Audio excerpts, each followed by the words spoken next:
Honey, guess what? We're going on a family trip next week.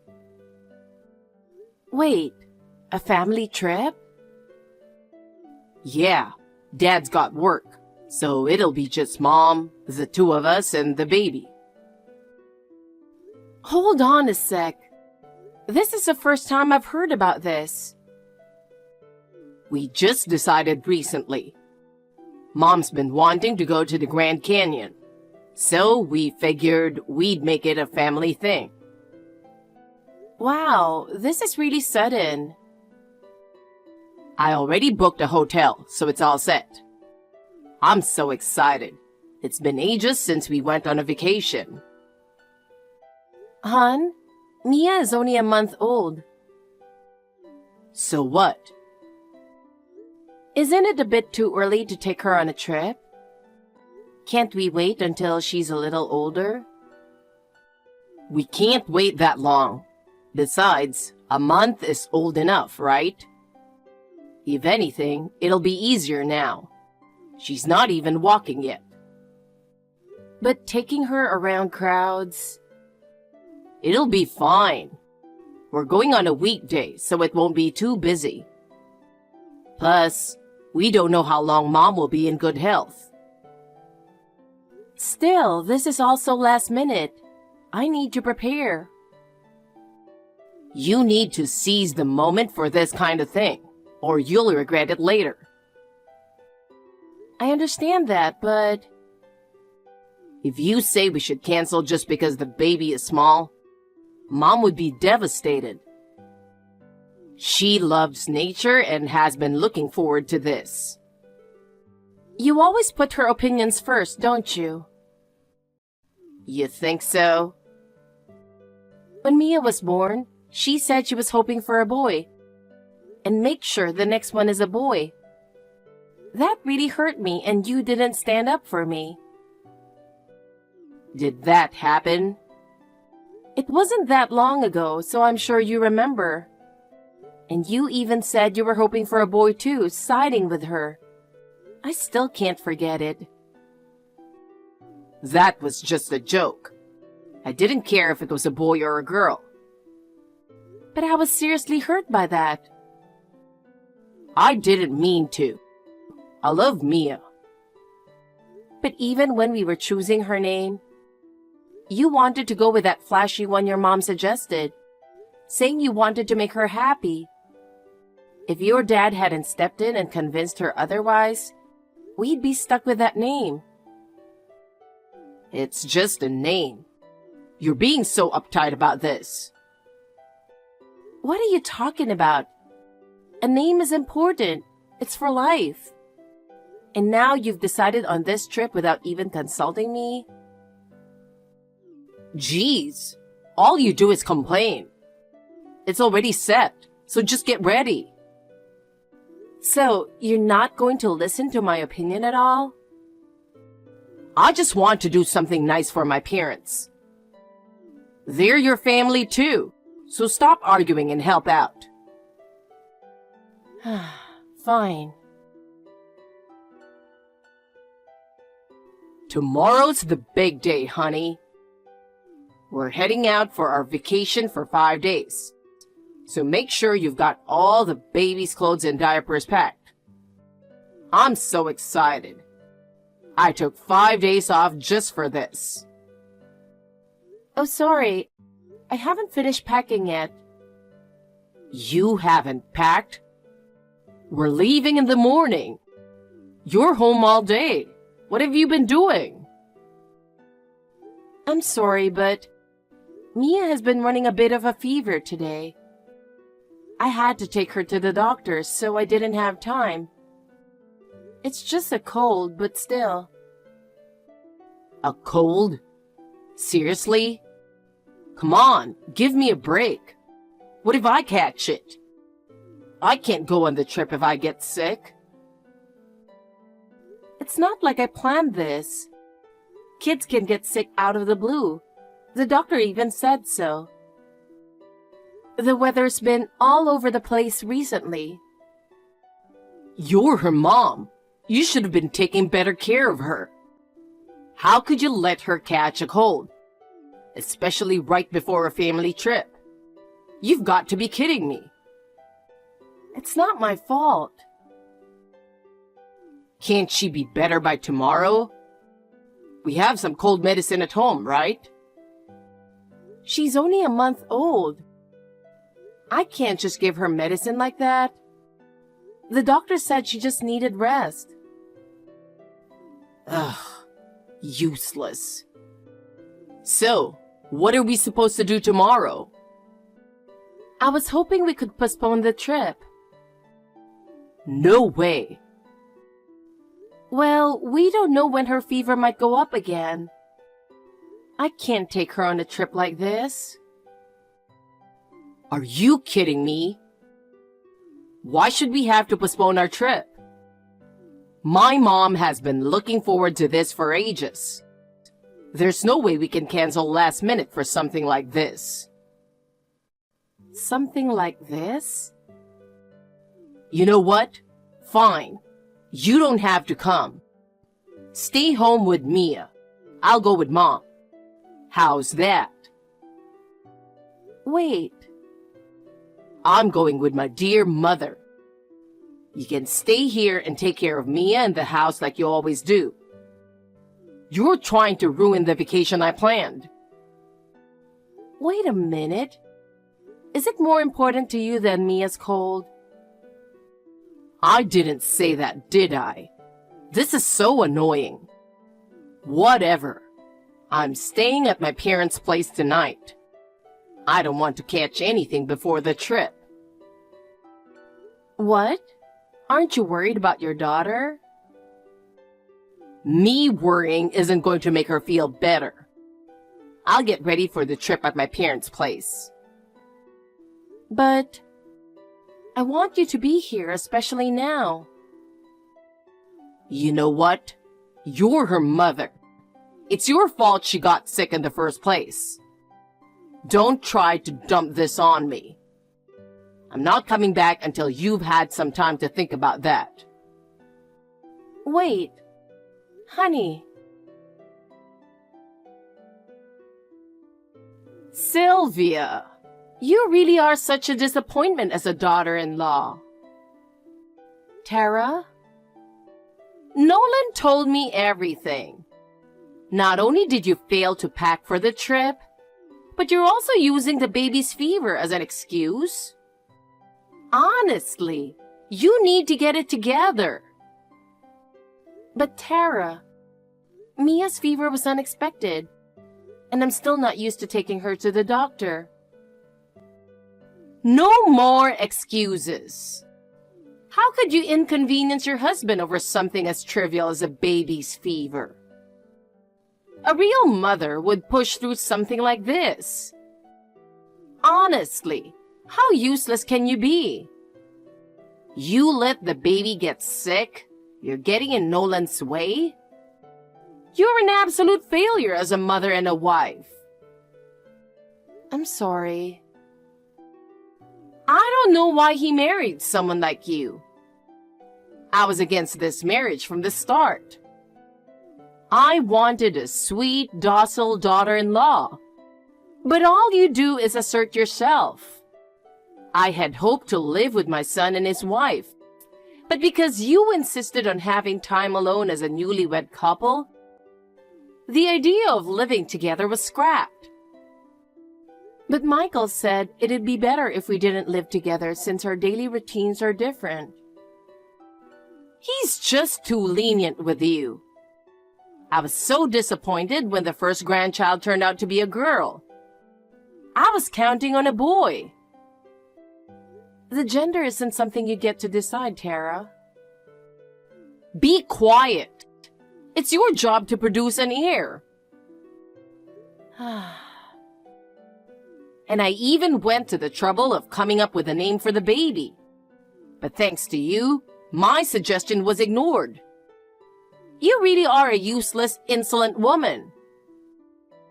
To be honest, I'm relieved we're going on this trip without you. It's just perfect. You stay home and think about what you've done. Goodbye.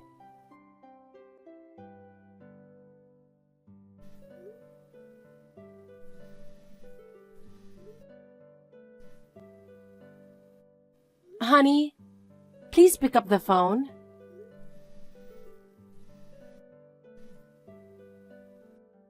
Nolan.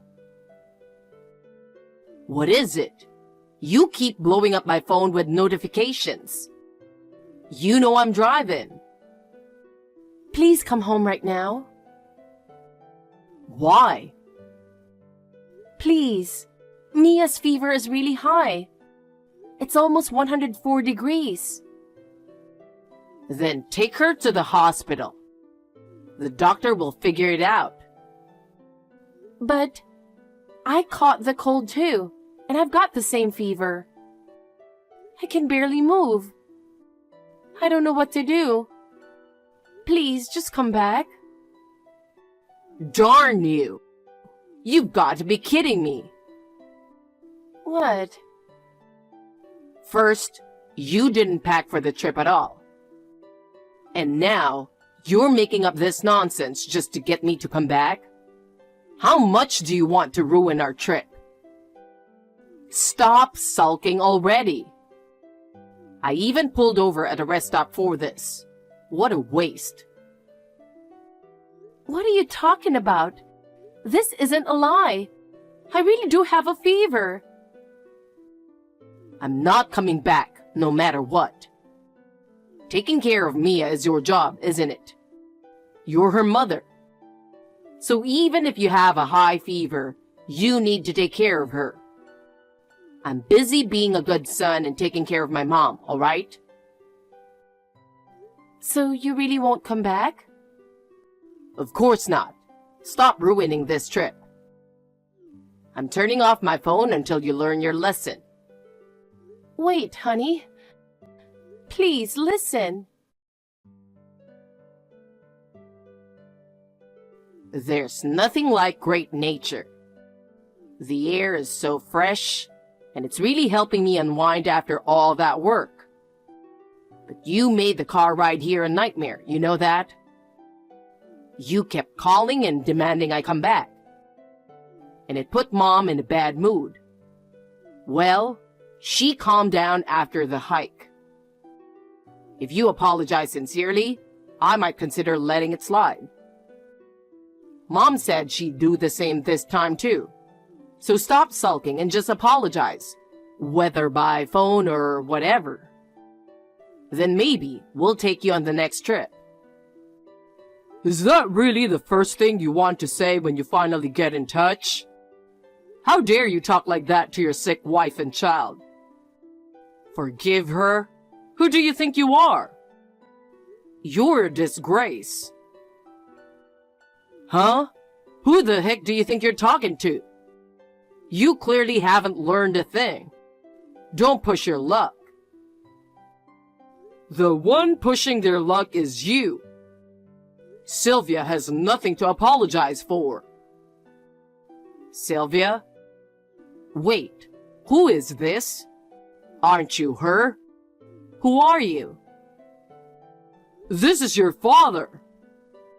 What? Dad? Wait, what's going on? Where's Sylvia? I borrowed her phone for a moment. She's not in a state to talk to you right now. Not in a state to talk? What do you mean? What do I mean? Son, do you even realize what you've done? Huh? She's in the hospital right now. So is Mia. What? In the hospital? I got a call 2 days ago. They were rushed to the emergency room. They tried calling you first, but they couldn't get through after several attempts. Now that I think about it, I had my phone off for a while. The paramedics said Sylvia collapsed from a high fever, and Mia was in a pretty bad state too. Fortunately, both of them are not in critical condition, but they'll be staying in the hospital for a few days. This can't be happening. Wait, which hospital? I'm coming right now. You won't see them again. What? You heard me. You're never seeing Sylvia or Mia again. What are you saying? I've gone through your old messages. When they both had high fevers and needed your help, you not only chose to prioritize your trip, but you also hit her with cruel words. That's... You told her to take care of the baby even with a high fever, saying you were too busy being a good son to your mother. You've got to be kidding me. Yikes. You're her husband and Mia's father. How could you abandon your sick child and wife and go on a trip with your mom? You're a disgrace not just as a father but as a man. Do you have any idea what it means to be responsible for someone else's daughter? Or what it means to be a father to a child your wife risked her life to bring into this world? I thought she was just sulking because of our fight.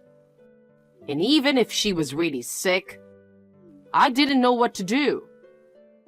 I figured she'd handle it because she's usually so capable. What are you even saying?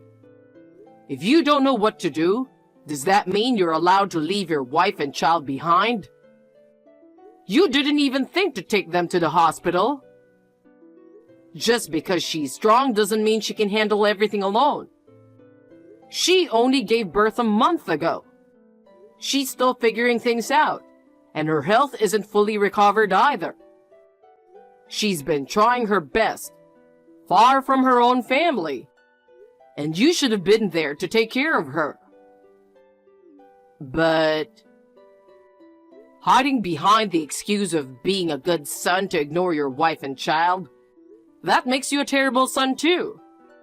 And your mother is no better. How dare she call Sylvia a failure as a mother? The two of you are a disgrace to this family. Dad, I've been concerned about your behavior and your mother for a while now. I've worried that you've been treating Sylvia poorly. I should have said something sooner. Please, Dad, wait. I'm sorry. I'll come home right now. Just tell me which hospital they're at. There's no way I'm telling you that. You'd only cause more stress for her. Her parents are already here, and they'll be taking care of her and Mia. I'm coming over there now too. Wait, Dad, what about your job? I've explained the situation to my boss, and I've taken some time off. Enjoy the rest of your trip. Honey, do you have a minute? What do you want? I heard from Dad yesterday that you and Mia were discharged from the hospital. Yeah, that's right. I want to talk. Don't you have something to say first? Well, I'm really sorry. After that, Dad came over and chewed me out. I'm so sorry for neglecting you and Mia. I knew you both had fevers and still left you alone. I'm sorry I let it get to the point where you both had to be hospitalized. I see. So Michael scolded you? Yeah. He told me that now that I'm married and have a child, my priority should be you guys, not my parents. He said the things I said to you were unacceptable, even as a person. I totally agree with him, and I've reflected on it. Mom got scolded too for the things she said to you. Dad even mentioned divorce, and she was in tears. I see. And then? Huh? Well, I've really reflected on this. Can you give me another chance? I promise I'll never neglect you and Mia again. I'll always put you two first, no matter what. Please. I know you're at your parents' place right now, right? Let me come pick you up, and we can go back home. Listen, Nolan. Let's get a divorce. No. Wait, what? Why? Why are you talking about divorce? I said I'd never do something like that again. Please, believe me. You know, if before anything else, you had asked how I was feeling or how Mia was and had shown any concern for us, I might have considered giving it another try. But instead, all you did was talk about how you've reflected on your actions, without even asking how we're doing now. It's clear to me that all you care about is getting forgiveness so you can feel better. In the end, you're still only thinking about yourself. no, you've got it all wrong. I was really worried about you. I couldn't stop thinking about how you were doing. And yet, you didn't even visit us in the hospital or send a single message. I wanted to come to the hospital right away, but Dad wouldn't tell me where it was. And I thought you'd want some rest while you were there, so I held off on contacting you. I figured we'd talk once you were out. If we really mattered to you, you would have found a way to get to us, no matter what Michael said. You should have been searching for the hospital, even if it meant begging. But instead, you just sat around waiting for us to be discharged. If I were in your shoes, I would never have done that. And now you're trying to apologize over text? So I'm not even worthy of a face-to-face apology or a phone call? You've got to be kidding me. No, that's not it at all. I didn't mean it like that. I've got my reasons too. Let's talk this out in person. Honestly, I don't think it'll do any good to talk. While I was in the hospital, I kept thinking about the past. Like how you've made belittling comments since the beginning of our marriage. Or how you didn't care about my morning sickness when I was pregnant. You went out with friends while I was bedridden. And when I called you during labor, you were at a party and said you couldn't come because you were having a great time. You missed the birth. And when you finally showed up, you were completely drunk. You embarrassed me in front of the doctor and nurses. You've always dumped all the housework and childcare on me. You never once followed through on your promise to help. You refused to change diapers or give me a bath, saying it was something I could do.